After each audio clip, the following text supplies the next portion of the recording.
Have you guys ever noticed how the smallest memories become the biggest after somebody dies? It's not often about the birthdays, it's not about the holidays, it's all of those little things that we remember, all of those little things that we wouldn't think matter, but now they do. The way somebody answered the phone, maybe it's the phrases that somebody repeated, maybe it's the advice that they dished out over and over again, and we started tuning it out. We got so tired of hearing it. I've been thinking about this kind of stuff a lot lately. I've been thinking about my mother because today is the anniversary of my mother's death, or sometimes we'll say death anniversary. The morning after she died, I saw a bear. I was lying in bed looking out the window, something I often do in the mornings. We live in Montana, so wildlife sightings aren't unusual. But this little black bear moved through the brush below our house so quickly that I wasn't even sure I'd seen what I thought I'd seen. David joked that maybe it was a sign from my mother. That seemed right to me. It seemed fitting that I would receive a sign the day after her passing. Except I've never thought of my mother as a bear. She was more like a lion, like her zodiac sign, Leo the lion. Strong, confident, outspoken, loudmouth, she'd say, as well as others would say about her. As a child, I was quiet, very quiet. My mother worried about that. Whenever she sent me to the corner grocery store, she'd remind me to speak up. Don't let the adults get ahead of you just because you're a kid. She wasn't teaching me about how to buy lunch meat. She was teaching me how to take my place in the world. At the time, I didn't understand that. Most of the important lessons parents teach us don't arrive with a label attached. They come disguised as ordinary conversations. Years later, those conversations become part of who we are. My mother also taught me something else. Give right where right is due. If someone is right, acknowledge it. If someone is wrong, don't be intimidated by them. I've carried that lesson my entire life.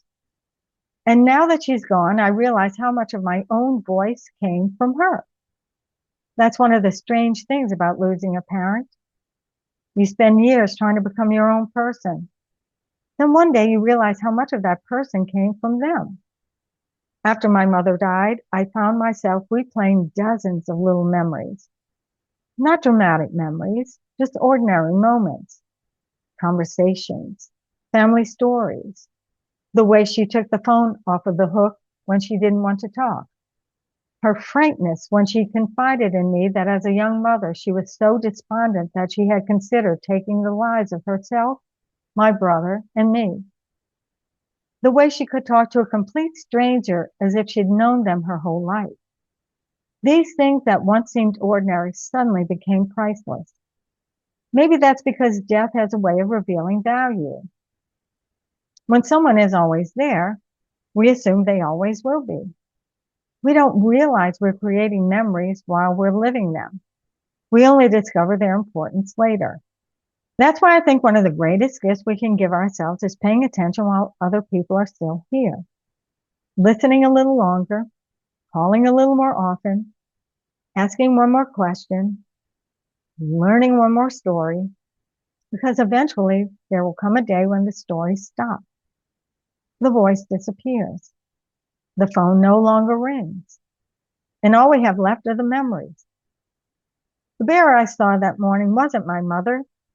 It was just a bear. But it reminded me of her, and maybe that's enough. Because sometimes the world has a funny way of bringing people back to us. Not literally, but through memories, through lessons, through the parts of our lives they helped create. My mother is gone, but every time I speak up when it matters, every time I stand my ground when I know something is right, every time I refuse to be intimidated, a little piece of her is still here. And maybe that's what love really is. Not something that ends when a person dies, but something that continues through the people whose lives they touch. What's one lesson that someone you love taught you that still guides you today? I'd love to hear your story, so please leave your comments below. Thanks so much for stopping by today. If you enjoyed this content, please like, share, and subscribe to my channel. Thanks again, you guys. I'm Marlene with Rebel Retirement, and I'll see you next time. Hey, you guys, please take a look around my channel. I have hundreds of videos on topics including Social Security, Medicare, how to get out of debt, pros and cons of moving, relationship issues, health topics, and more.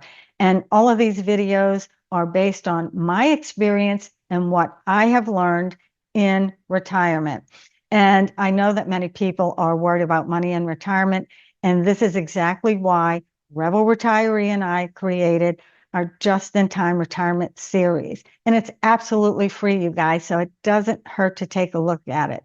It's a mindset-based retirement planning strategy that eliminates waste and aligns your finances with your goals and values. With continuous improvement, you free up your resources to create an abundant retirement lifestyle. So I recommend viewing the playlist on this channel. And to get the full picture, visit our website, rebelretirement.com. And if you are nearing retirement and worried about your financial future, you're going to get a whole different viewpoint. See for yourself at rebelretirement.com.